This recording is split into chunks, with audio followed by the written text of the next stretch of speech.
Hello friends, I welcome you in my next video which is about our novel To Serve with Love. Students, we are already studied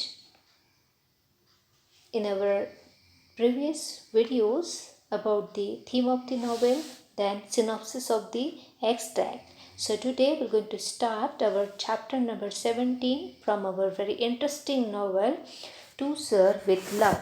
So let's start. The half-yearly reports of the Students' Council was on November 15th and was one of the important days in the calendar of Granslade School.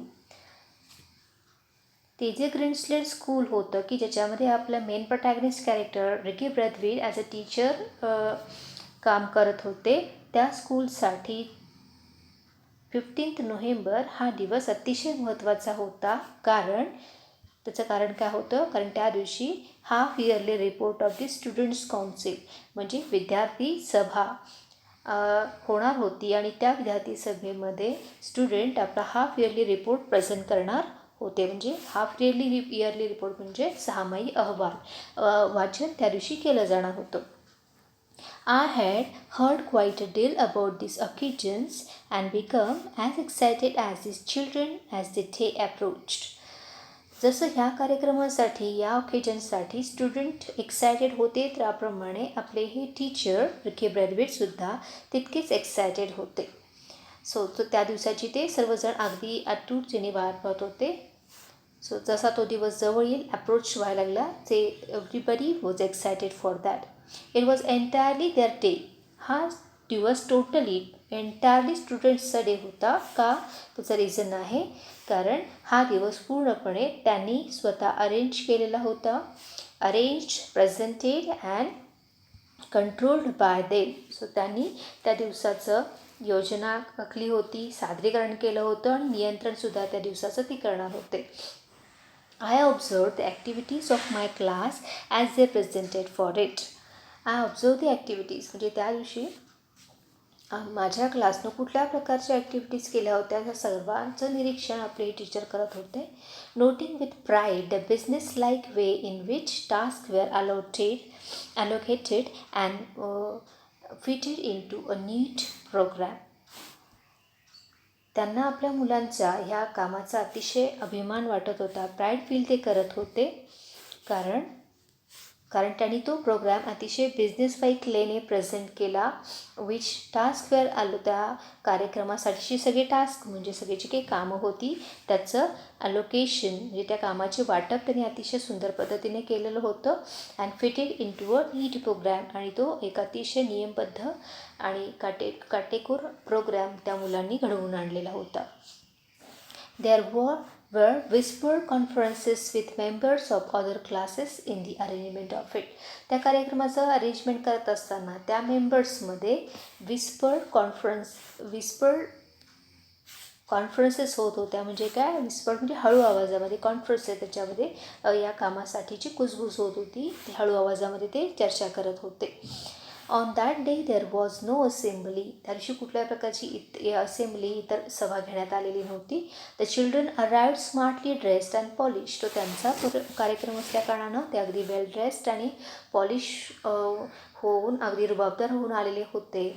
And Miss Joseph and Denham. So हे महत्त्वाचे students होते त्या कार्यक्रमासाठीचे. Miss Joseph and Denham who seemed to be the important officials for the occasion. So हे दोघे student त्या प्रोग्रामचे important officials म्हणजे काही खास अधिकार यांच्या मुलांच्याकडे देण्यात आलेले होते. So moved about among their colleagues ensuring that each one was ready to play his or her part. So प्रत्येक त्यांचा प्रत्येक सहकाऱ्यांच्या बरोबर ते चर्चा करत होते, ते एन्श्युअर करत होते, खात्री करत होते की त्या कार्यक्रमामध्ये सगळ्यांनी आपली भूमिका योग्य पद्धतीने पार पाडण्यास ते तयार आहेत का हे ते चेक करत होते. So each one was ready to play his or her part. Then आता ॲक्च्युअल प्रोग्रामची इन्फॉर्मेशन तुम्हाला या पॅरेग्राफमध्ये दिलेली आहे की तो ॲक्च्युअल प्रोग्राम कसा सुरू झालेला आहे. So the bell was rung at 10 AM. बरोबर 10 वाजता त्यांनी बेल वाजवलेली आहे. And every one trooped in to the auditorium to sit together in classes. So सगळे क्लासेस एकत्र आलेले आहेत. कुठे आलेले आहेत? इन द ऑडिटोरियम म्हणजे सभागृहामध्ये ही सगळी मुलं गोळा झालेली आहेत. ट्रुप्ड इन टू म्हणजे सर्वजण गोळा झालेली आहेत. Miss Joseph and Denham, the two most senior students, हे दोघे सिनियर स्टुडंट्स आहेत. So they sat on the stage, ते दोघे स्टेजवरती बसलेले होते. One on each side of Mister Florian. Mister Florian हे या स्कूलचे प्रिन्सिपल होते. सो त्यांच्या बाजूलाच ही दोन्ही मुलं मेन रिप्रेझेंटेटिव्ह म्हणून बसलेली होती. As soon as every one was seated and silent stood and addressed the school. जसे सगळे मुलं येऊन बसले, शांत झाले, तसं या कॉलेजचे प्रिन्सिपल मिस्टर फ्लोरियन हे उभे राहिलेले आहेत आणि त्यांनी स्कूलला ॲड्रेस केलेला आहे, संबोधित केलेलं आहे. He spoke at length reiterating the aims and policies of the school. ते अगदी बराच वेळ बोललेले आहेत आणि त्यांनी इथे एक वर्ड आलेला आहे रिट्रेट, म्हणजेच रिपीट करणं, एखादी गोष्टवरती स्ट्रेस देणं, भर देणं. सो त्यांनी कशावरती भर दिलेला आहे? AIIMS and policies of the schools, म्हणजे त्या शाळेची ध्येय, धोरणं याच्यावरती त्यांनी भर दिलेला आहे. And of the important contribution each child could make to the furtherance of those aims. आणि ते जे एम्स, ध्येय, धोरणं आहेत ती पूर्ण करण्यासाठी, फर्दरन्स म्हणजे पुढं नेणं, सो ते एम्स पूर्ण करण्यासाठी किंवा पुढं नेण्यासाठी प्रत्येक मुलाचं कॉन्ट्रिब्युशन, त्याचा सहभाग कसा महत्त्वाचा आहे ते त्यांनी सांगितलं. He gave praise wherever it was indicated. जिथे जिथे गरज पडेल तिथे त्यांनी मुलांची प्रशंसा केली आहे. बट इन्सिस्टेड दॅट, पण त्यांनी ह्या गोष्टीचा मात्र आग्रह धरलेला आहे that there was yet a great deal to be done. पण अजूनही भरपूर काही गोष्टी आपल्याला करायच्या आहेत. जे शिक्षक कधी मुलांच्या बाबतीमध्ये, मुलांच्या कामाच्या बाबतीमध्ये समाधानी राहत नाहीत. कारण का? त्याच्यामुळे त्या मुलांना इम्प्रूव्हमेंटसाठी वाव मिळत असतो. आणि म्हणूनच हे प्रिन्सिपलसुद्धा त्यांना म्हणतात की अजूनही भरपूर त्या ठिकाणी प्रगती होणे अपेक्षित आहे. By themselves towards a general improvement in conduct, cleanliness and the pursuit of knowledge. So टीचरना कोणकोणत्या गोष्टीमध्ये इम्प्रूव्हमेंट आवश्यक वाटत होती?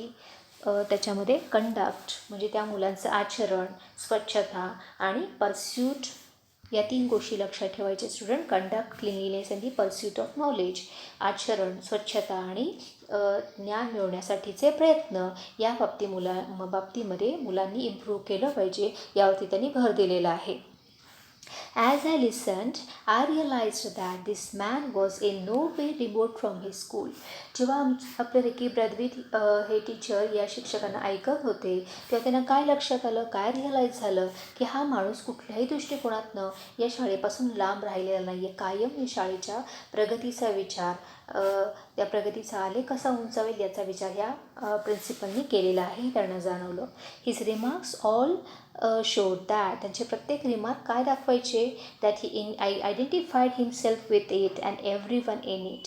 सो त्यांची ते आणि शाळेचा प्रत्येक जण या शाळेसाठी किती महत्त्वाचं आहे.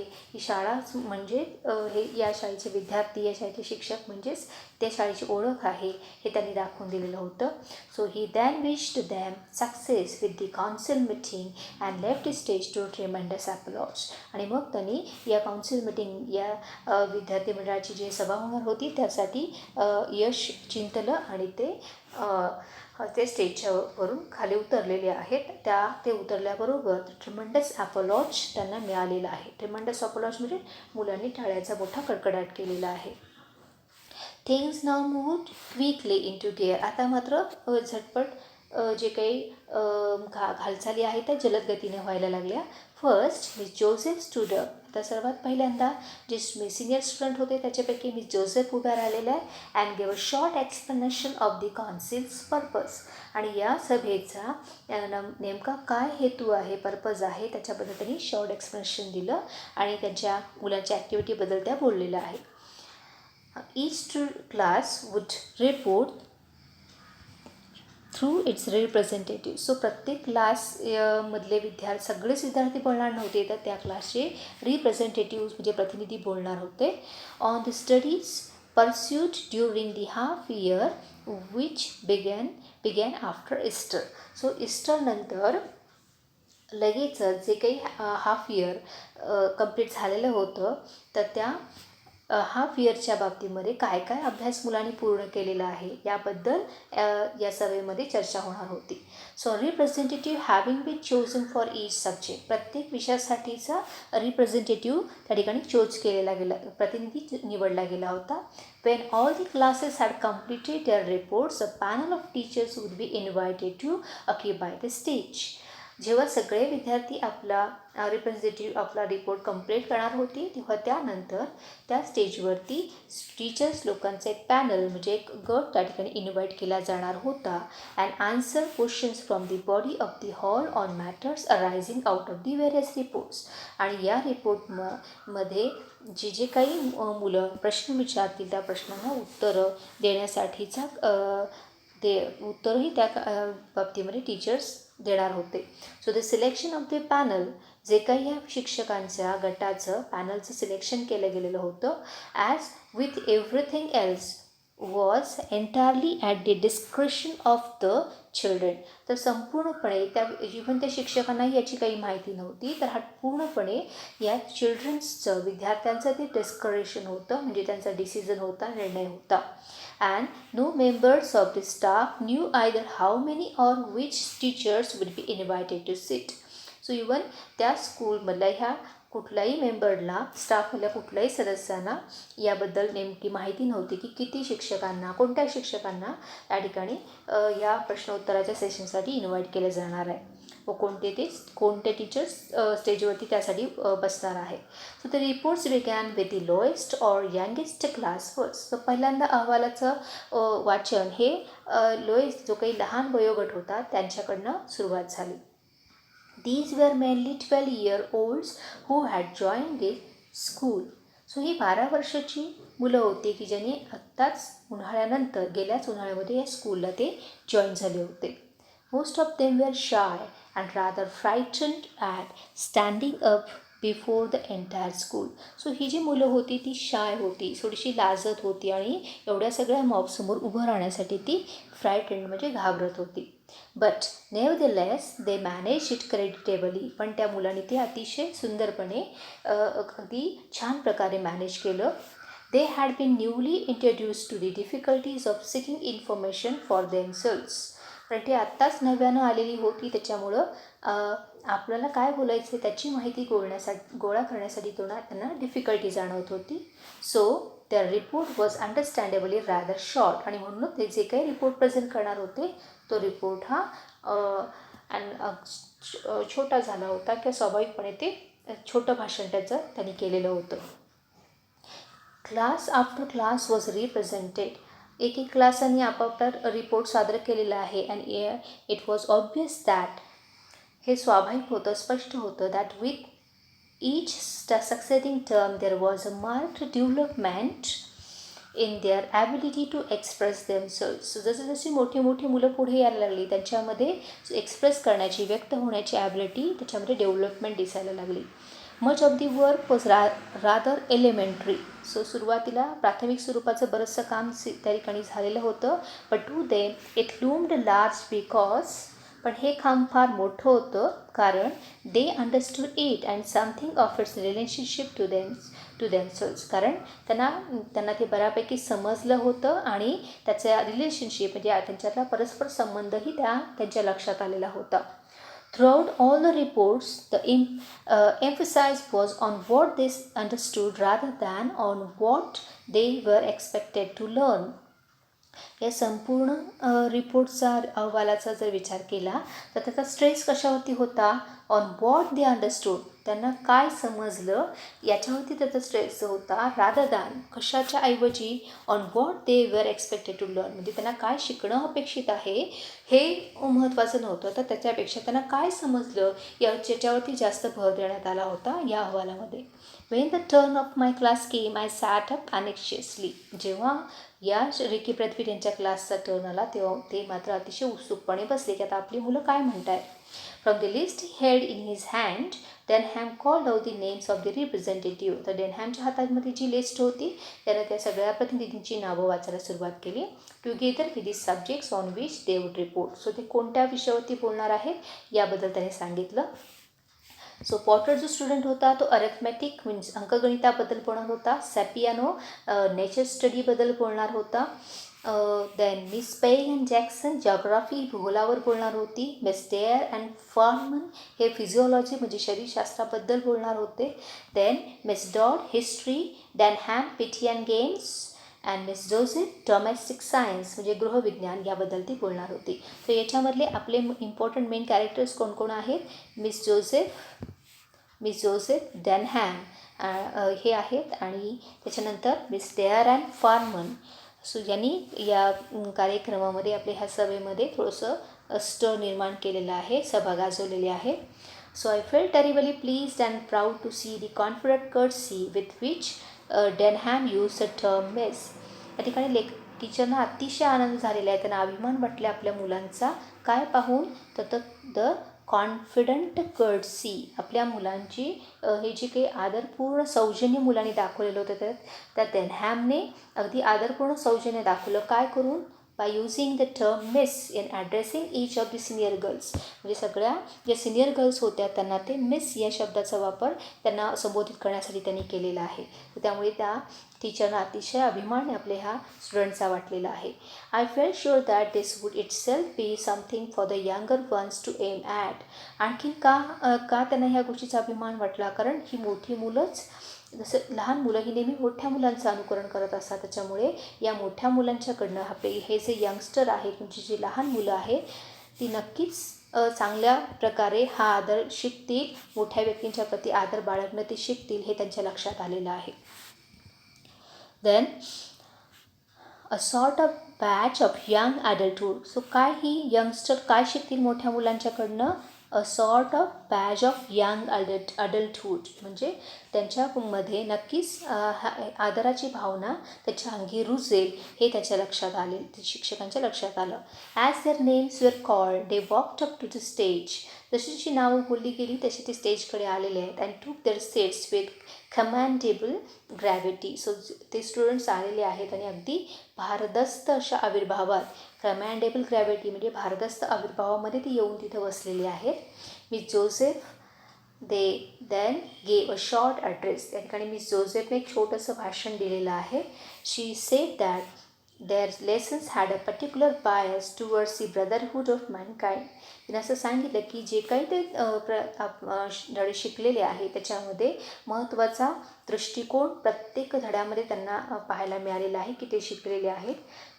तो म्हणजे तो ॲटिट्यूड, दृष्टिकोन त्यांना लक्षात आलेला. बायस मीन्स ॲटिट्यूड त्यांच्या लक्षात आला आहे. तो म्हणजे ब्रदरहूड ऑफ मॅनकाइंड म्हणजे संपूर्ण मानवजातीमध्ये बंधुभाव किती महत्त्वाचा असतो हा दृष्टिकोन त्या प्रत्येक धड्यानं त्यांना शिकवलेला आहे. And that they had been learning through each subject how all mankind was interdependent in spite of geographical location and differences in colour, races and creeds.